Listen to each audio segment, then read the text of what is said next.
الحمد لله مغيث الملهوف والمكروب. الحمد لله الذي كفانا وآوانا وأعطانا وأغنانا. الحمد لله ذي العطاء والمنة. الحمد لله الذي رعانا ونحن في بطون أمهاتنا أجنة. اللهم أنت الرب فلا شريك لك، وأنت الواحد فلا ند لك، وأنت الرزاق فلا كفران لك. أعطيتنا وسترتنا وأعنتنا وتفضلت علينا، وبسطت رزقنا وأظهرت أمننا، ومن كل ما سألناك ربنا أعطيتنا. فلك الحمد كثيرا كما تنعم كثيرا، ولك الشكر كثيرا كما تجزل كثيرا. اللهم لك الحمد حمدا يملأ ما بين الأرض والسماء، ولك الحمد حمدا يملأ الكون ويصل العلياء. اللهم لك الحمد الذي تعلم أنك أهله، ولك الشكر الذي تعلم أنك أهله.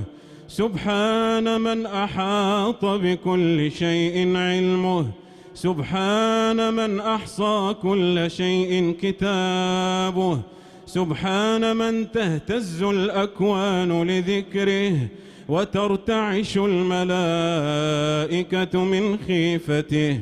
سبحان من له الرفعة والسناء، سبحان من يرسل الصواعق فيصيب بها من يشاء. سبحان من علم ما كان وما يكون وما لم يكن لو كان كيف يكون. سبحان من لا يقع شيء في الكون إلا بعلمه. سبحان من يمسك السماء أن تقع على الأرض إلا بإذنه. سبحان ذي القوة والجبروت، سبحان ذي العزة والملكوت. سبحان من يقصم كل جبار وطاغوت. سبحان من يعفو ويصفح، سبحان من يعطي ويمنح. اللهم أنت الأول فليس قبلك شيء، وأنت الآخر فليس بعدك شيء، وأنت الظاهر فليس فوقك شيء، وأنت الباطن فليس دونك شيء. لك الحمد بالإسلام، لك الحمد بالقرآن، لك الحمد بالصيام، لك الحمد بالمال والأهل والمعافاة. سبحان من قضاؤه عدل، سبحان من عطاؤه فضل. سبحان من أهلك الجبابرة فلا تسمع لهم ركزا ولا حسا. سبحان من تخشع له الأصوات يوم القيامة فلا تسمع إلا همسا. سبحان من أظهر لنا من عظيم كرمه ما يدعونا إلى محبته، وأظهر لنا من عظيم قهره ما يدعونا إلى مخافته. سبحان من أذن لنا بذكره، سبحان من شرفنا بالسجود بين يديه. سبحان من أقامنا الآن بين يديه ندعوه ونرجو ما لديه. الحمد لله الذي أكرمنا بأكرم نعمة وأعظمها نعمة الإسلام. الحمد لله الذي جعلنا من أمة أعظم رسول سيدنا محمد سيد الأنام. الحمد لله الذي أكرمنا بأعظم كتاب وهيأ لتلاوته الأسباب. إلهنا وسيدنا وخالقنا لو سجدنا لك حتى انقصمت منا الظهور ما وفيناك حقك يا عزيز يا غفور، ولكننا نقدم بين يدي تقصيرنا شهادة أن لا إله إلا الله وأن محمد رسول الله، فاقبل عذرنا يا الله. إلهنا تسبح لك السماوات بأفلاكها والأكوان بمجراتها والأرضون ببحارها وأحجارها وأشجارها. إلهنا سجدت لعظمتك الملائكة العظام، وعرفت بكرمك الأنبياء الكرام. إلهنا من أجلك ارتمى الخليل في النار وما توقفت عن الذكر شفتاه، وحبا لك وقف الحبيب محمد صلى الله عليه وسلم عابدا حتى تفطرت بالدم قدماه. لك الحمد يا ربنا على التوفيق للصيام والقيام وختم كتابك العزيز الذي لا يأتيه الباطل من بين يديه ولا من خلفه، تنزيل من حكيم حميد. اللهم صل على محمد وأزواجه وذريته كما صليت على آل إبراهيم، وبارك على محمد وأزواجه وذريته كما باركت على آل إبراهيم إنك حميد مجيد. اللهم اهدنا فيمن هديت، وعافنا فيمن عافيت، وتولنا فيمن توليت، وبارك لنا فيما أعطيت، وقنا واصرف عنا برحمتك شر ما قضيت، فإنك تقضي ولا يقضى عليك، إنه لا يذل من واليت ولا يعز من عاديت، تباركت ربنا وتعاليت. لك الحمد على ما قضيت، ولك الشكر على ما أعطيت. نستغفرك اللهم من جميع الذنوب والخطايا ونتوب إليك. اللهم اقسم لنا من خشيتك ما تحول به بيننا وبين معصيتك، ومن طاعتك ما تبلغنا به جنتك، ومن اليقين ما تهون به علينا مصائب الدنيا. ومتعنا اللهم بأسماعنا وأبصارنا وقواتنا أبدا ما أبقيتنا، واجعله الوارث منا، واجعل ثأرنا على من ظلمنا، وانصرنا على من عادانا، ولا تجعل مصيبتنا في ديننا، ولا تجعل مصيبتنا في ديننا، ولا تجعل الدنيا أكبر همنا، ولا مبلغ علمنا، ولا غاية رغبتنا، ولا إلى النار مصيرنا، واجعل الجنة هي دارنا، ولا تسلط علينا بذنوبنا من لا يخافك ولا يرحمنا، برحمتك يا أرحم الراحمين. اللهم اغفر لنا في ليلتنا هذه أجمعين، اللهم اغفر لنا في ليلتنا هذه أجمعين، وهب المسيئين منا للمحسنين برحمتك يا أرحم الراحمين.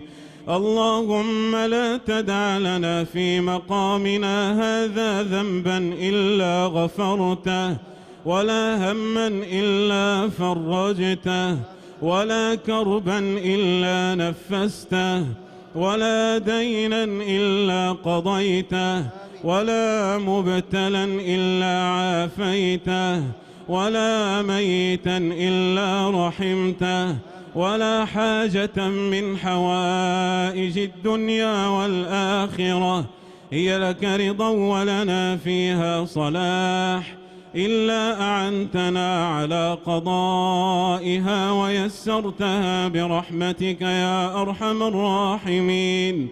اللهم إنا عبيدك بنو عبيدك بنو إمائك، نواصينا بيدك، ماض فينا حكمك، عدل فينا قضاؤك. نسألك اللهم بكل اسم هو لك سميت به نفسك أو أنزلته في كتابك أو علمته أحدا من خلقك أو استأثرت به في علم الغيب عندك أن تجعل القرآن العظيم ربيع قلوبنا ونور صدورنا وجلاء أحزاننا وذهاب همومنا وغمومنا، وقائدنا ودليلنا إليك وإلى جناتك جنات النعيم.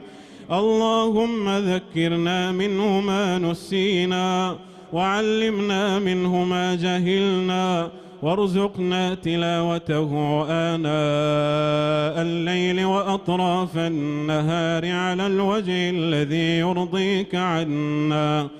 اللهم اجعل جمعنا هذا جمعا مرحوما، وتفرقنا من بعده تفرقا سالما موفقا معصوما، ولا تجعل اللهم فينا ولا منا ولا معنا شقيا ولا محروما برحمتك يا أرحم الراحمين.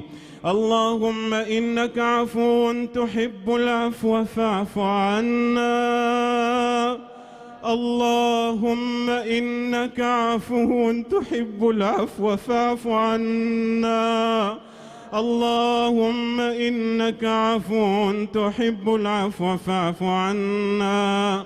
اللهم إنا نسألك الفوز عند القضاء ومنازل الشهداء وعيش السعداء والنصر على الأعداء، ونسألك نعيما لا ينفد وقرة عين لا تنقطع، ونسألك برد العيش بعد الموت، ونسألك لذة النظر إلى وجهك الكريم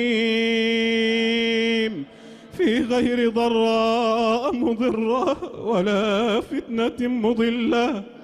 اللهم إنا نعوذ بك من زوال نعمتك وتحول عافيتك وفجأة نقمتك وجميع سخطك.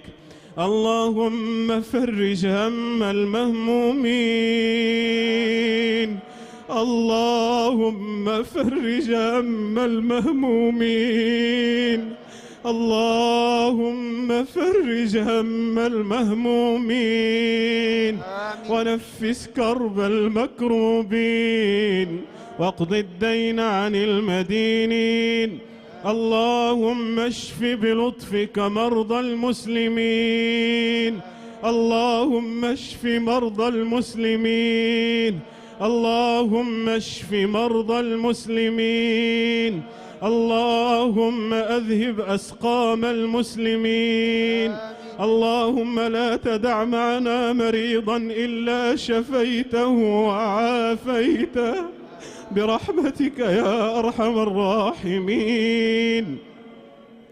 اللهم إنا نسألك الجنة وما قرب إليها من قول وعمل، ونعوذ بك من النار وما قرب إليها من قول وعمل.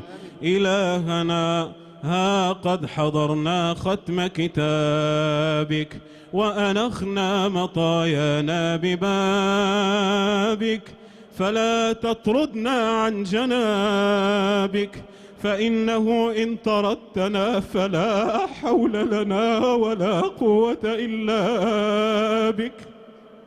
اللهم إنا نسألك يا الله يا الله يا ربنا ويا مولانا ويا سيدنا، نسألك بحق لا إله إلا الله التي اهتزت لها السماوات والأرض أن تعتق رقابنا من النار.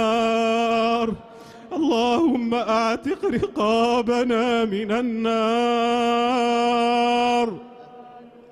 اللهم أعتق رقابنا من النار.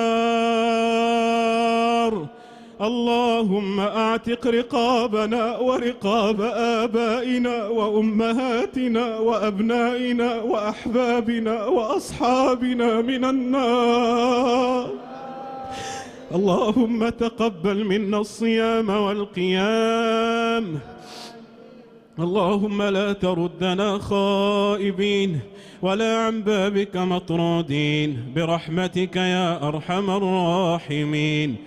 اللهم إنا نسألك بأن لك الحمد لا إله إلا أنت وحدك لا شريك لك المنان، يا بديع السماوات والأرض يا ذا الجلال والإكرام، يا حي يا قيوم.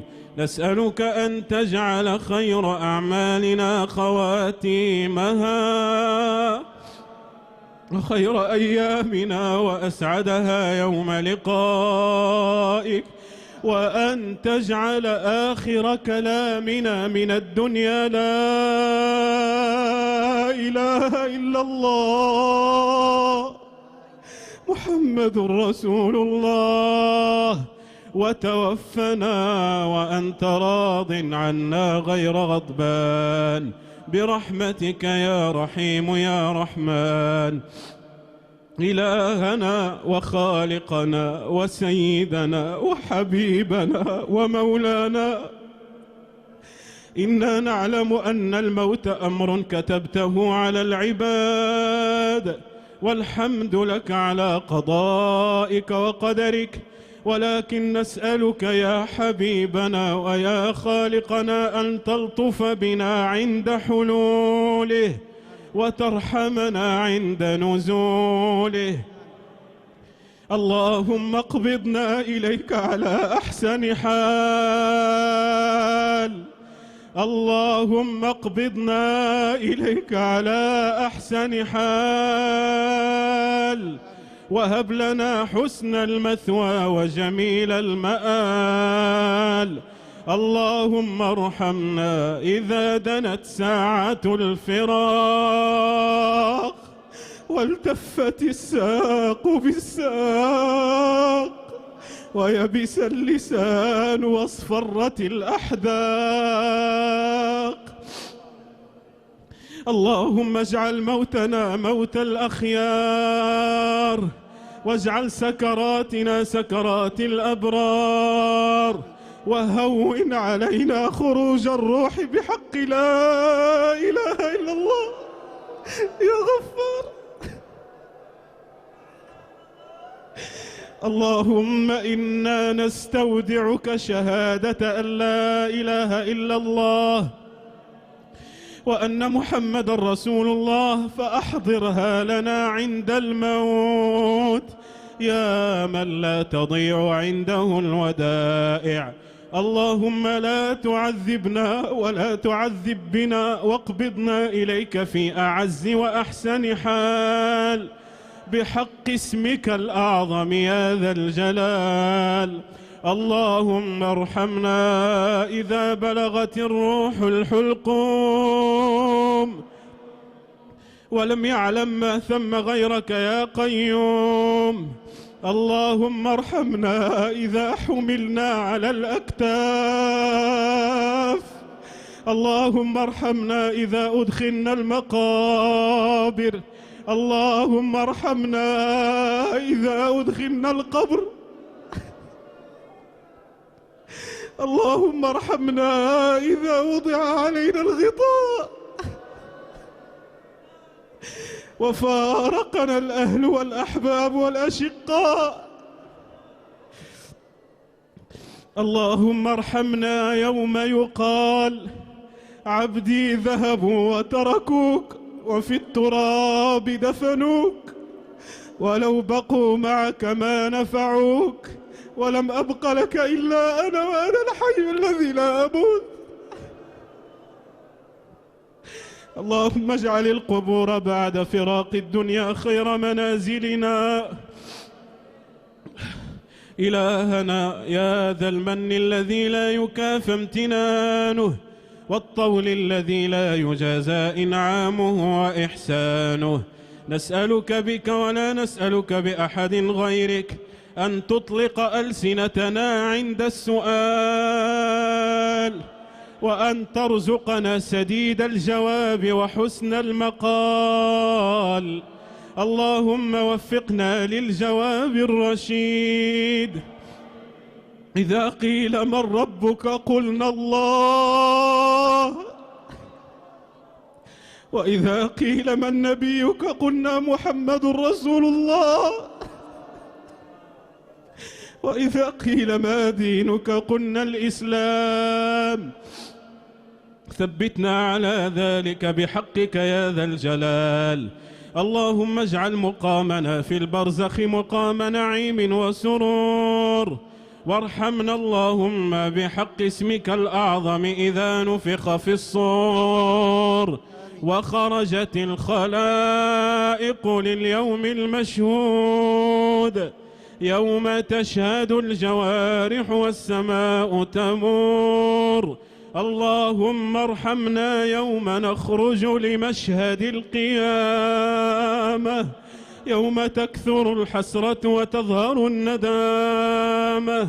اللهم اجعلنا من الآمنين في ذلك المشهد العظيم يا كريم يا رحيم.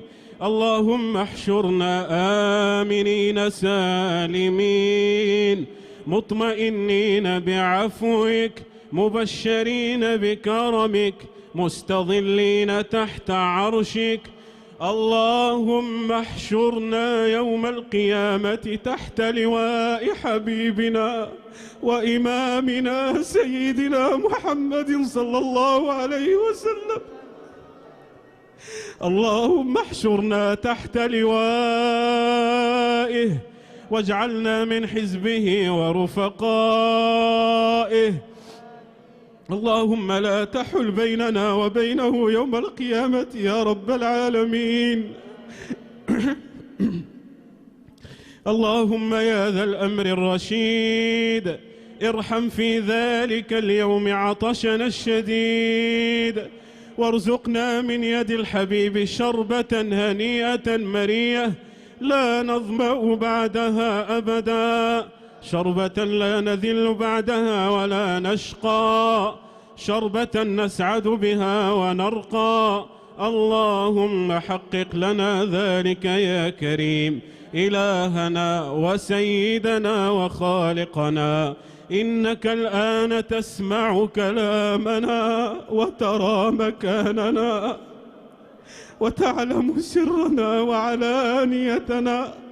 نتضرع إليك نستغيث بكرمك، نتمسح بأعتابك، نقف على بابك، نسألك أن تعتقنا من النار.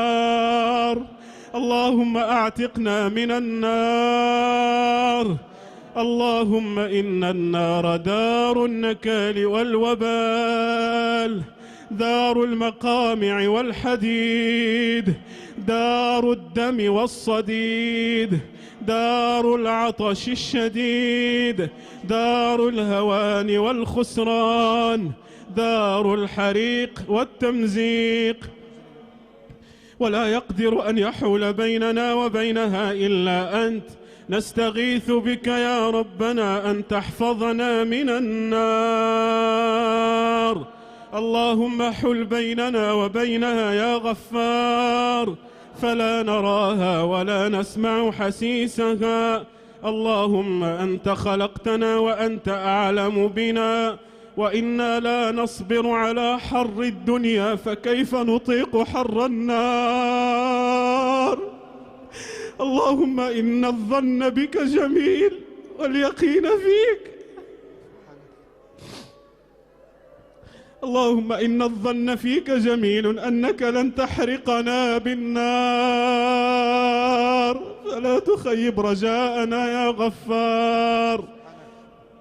إلهنا ما عبدنا غيرك ولا سجدنا لسواك ولا علقنا أملنا بمن عداك، فإن عصيناك أو خالفناك فما ذلك جرأة عليك، ولكن غلبتنا أنفسنا وتملكنا ضعفنا وغرنا سترك المرخي علينا، ولكن يشفع لنا أننا نحبك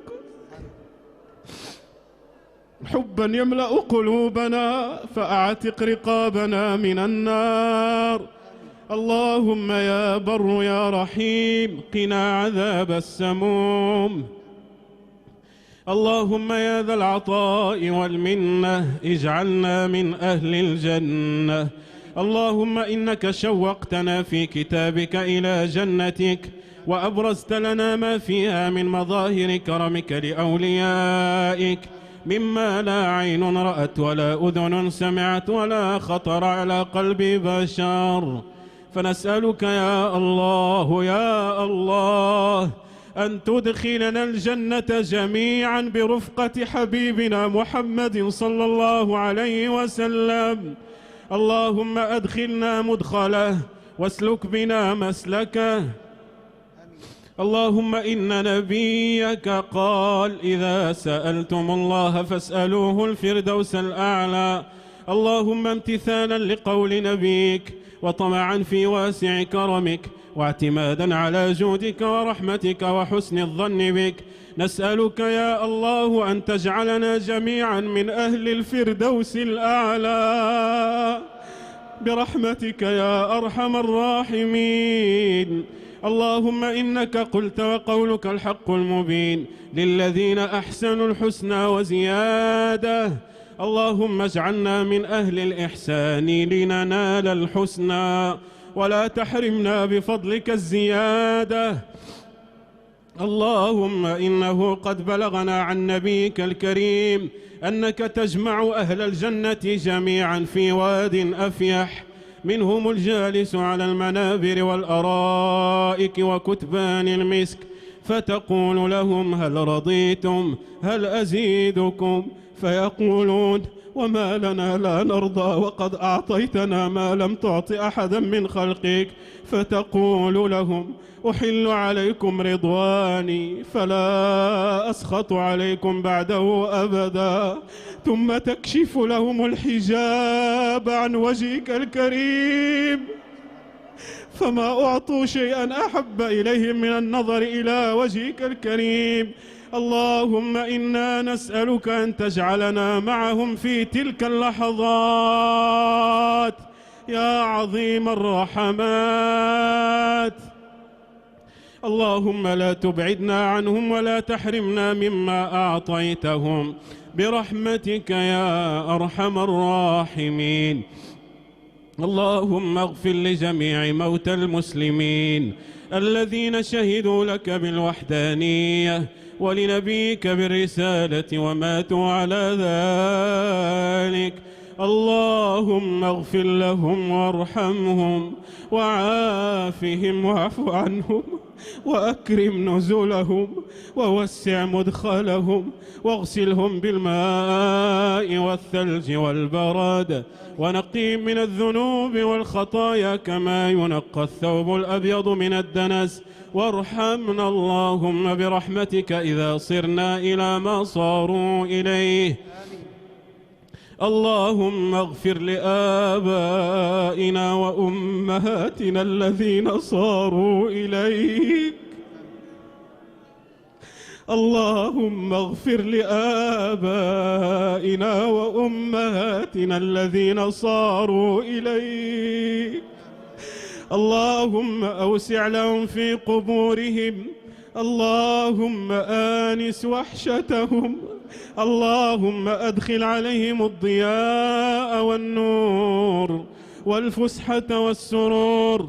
اللهم إنهم أحسنوا إلينا غاية الإحسان فأحسن إليهم تمام الإحسان. اللهم أحسن إليهم بالعتق من النار. اللهم ارزقهم لذة النظر إلى وجهك الكريم. اللهم ارحمهم كما ربونا صغارا. اللهم ارحمهم كما ربونا صغارا. اللهم ارحمهم كما ربونا صغارا. اللهم سامحنا فيما ضيعنا من حقوقهم وسامحهم فيما ضيعوا من حقوقك. اللهم اغفر لأعمامنا وعماتنا وأخوالنا وخالاتنا وكل أهالينا وأحبابنا وأصحابنا الذين صاروا إليك. اللهم اغفر لهم وارحمهم وعافهم واعف عنهم. اللهم أفرحهم بعفوك. اللهم أفرحهم برحمتك. اللهم أفرحهم بعفوك. اللهم ارحم علماءنا ومشايخنا الذين صاروا إليك. اللهم ضاعف لهم الأجر والثواب واجعلهم من أهل الجنة يا تواب. اللهم اجزهم بما علموا وبينوا ونصحوا وعلموا وألفوا برحمتك يا أرحم الراحمين. اللهم إنك ترى ما حل بأمة رسول الله صلى الله عليه وسلم من البلايا والرزايا والمصائب والنوائب. اللهم يا مسهل الشديد ويا ملين الحديد أخرج المسلمين من حلق الضيق إلى أوسع طريق.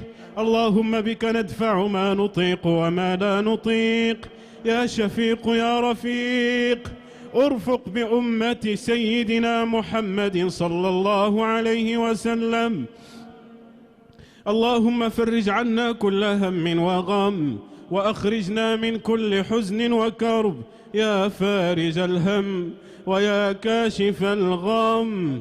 يا كاشف الغم فرج عنا ما قد ضاقت به صدورنا وعيل معه صبرنا. نسألك اللهم بأسمائك الحسنى أن لا تخرجنا عن دائرة الألطاف وأمنا من كل ما نخاف يا رحيم يا رحمن. اللهم إنا نسألك يا الله يا الله يا الله يا غياث يا غياث يا غياث يا سميع الدعوات يا مفرج الكربات. نسألك أن تفرج هم إخواننا في الشام. اللهم فرج هم إخواننا في بلاد الشام. اللهم فرج همهم. اللهم أحسن خلاصهم. اللهم فك أسرهم. إلهنا أطفالهم قتلت، نساؤهم أيمت، رجالهم ذبحت، بيوتهم هدمت، مساجدهم دمرت. إلهنا إن أهل الشام قد دعا لهم رسولك الكريم. اللهم عجل خلاصهم. اللهم عجل لهم بالفرج. اللهم عجل لهم بفرج كلمح البصر لا يبقي على ظالم ولا يذر. اللهم عليك بمن ظلمهم، اللهم عليك بمن قتلهم، اللهم عليك بمن أرعبهم. كفى بك وليا وكفى بك نصيرا يا خير الناصرين. اللهم كن لإخواننا المستضعفين في بورما الذين يحرقون ويقتلون ويهجرون، اللهم اجعل لهم فرجا عاجلا ونصرا قريبا. اللهم ارفع الظلم عن أمة سيدنا محمد، اللهم ارفع القهر عن أمة سيدنا محمد. اللهم ألف بين قلوب أمة سيدنا محمد. اللهم أعز الإسلام والمسلمين وأذل الشرك والمشركين. اللهم حرر المسجد الأقصى من يد الظالمين الغاصبين. اللهم أعده للمسلمين عزيزا شامخا بعز الإسلام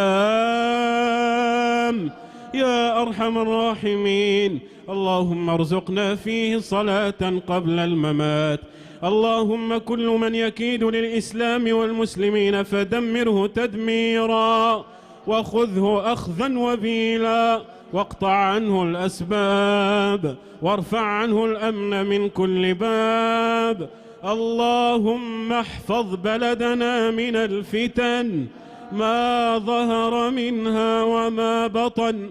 اللهم أدم أمننا، اللهم احفظ أخوتنا، اللهم أزل أسباب الخلاف من بيننا. اللهم اجعل بلدنا منارة للأمن والإيمان والسلامة والإسلام. اللهم احفظ بلدنا من كل أزمة، اللهم احفظ بلدنا من كل أزمة، اللهم احفظ بلدنا من كل أزمة، وأتم علينا من كل نعمة. اللهم ارزقنا شكر نعمك الموجبة لدوامها، ووفقنا لطاعتك وخذ بأيدينا لأسبابها. اللهم من أراد أن يفتننا في بلدنا أو يرعبنا أو يرهبنا أو يبث الفرقة فيما بيننا فاكفناه بما شئت وكيف شئت يا عزيز يا مقتدر. اللهم لا تدع في بلدنا مكروبا إلا نفست كربته، ولا عاريا إلا سترت عورته، ولا جائعا إلا أطعمته، ولا فقيرا إلا أغنيته عن السؤال كفيته، ولا مريضا إلا شفيته، ولا مبتلا إلا عافيته برحمتك يا أرحم الراحمين. اللهم لا تدع في بلدنا صاحب حاجة إلا قضيت حاجته. اللهم إنا نسألك في هذا المقام المبارك أن تحفظ إمامنا وولي أمرنا وملكنا محمد السادس.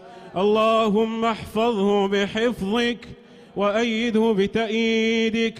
اللهم أحطه بعنايتك واشمله برعايتك.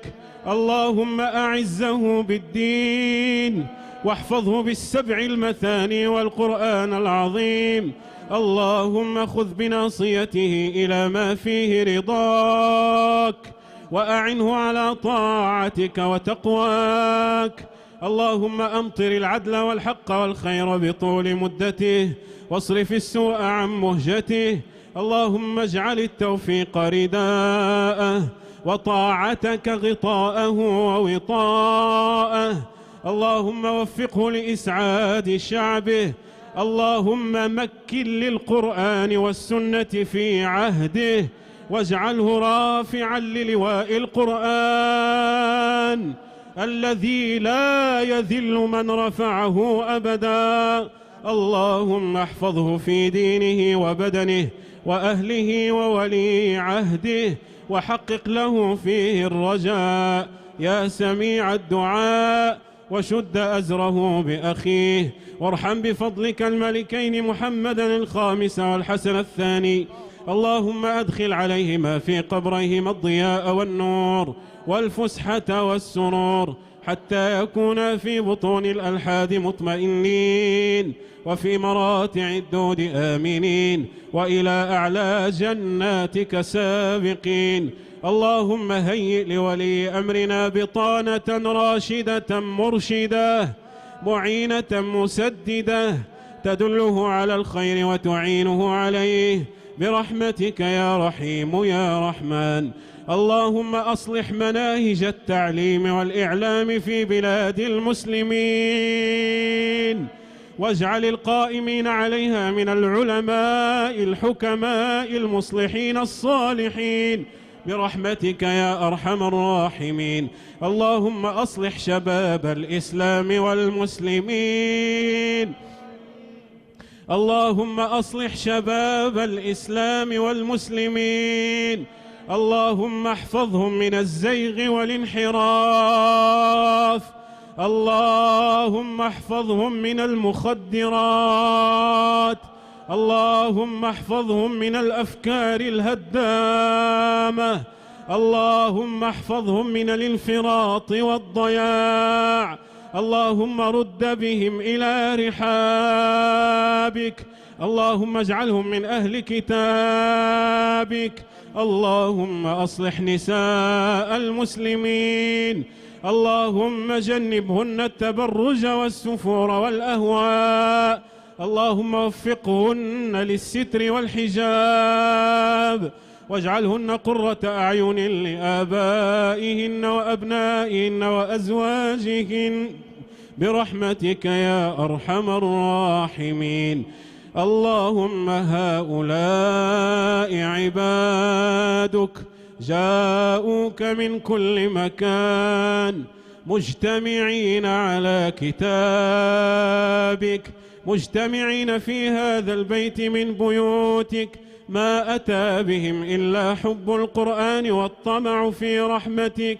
اللهم إني أتضرع إليك أن تعتق رقابهم من النار، اللهم أعتق رقابهم من النار، اللهم أصلح أمورهم، اللهم اقض حاجاتهم، اللهم أعطهم سؤلهم، اللهم اشف مريضهم، اللهم اغن فقيرهم، اللهم أعطهم من كل خير، اللهم اصرف عنهم كل شر وضير، اللهم اجعلهم من العتقاء، اللهم بارك لهم في صحتهم، اللهم بارك لهم في حركاتهم وسكناتهم برحمتك يا أرحم الراحمين.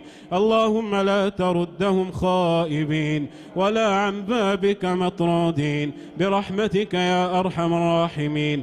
اللهم هذا الدعاء ومنك الإجابة، وهذا الجهد عليك التكلان، ولا حول ولا قوة إلا بك.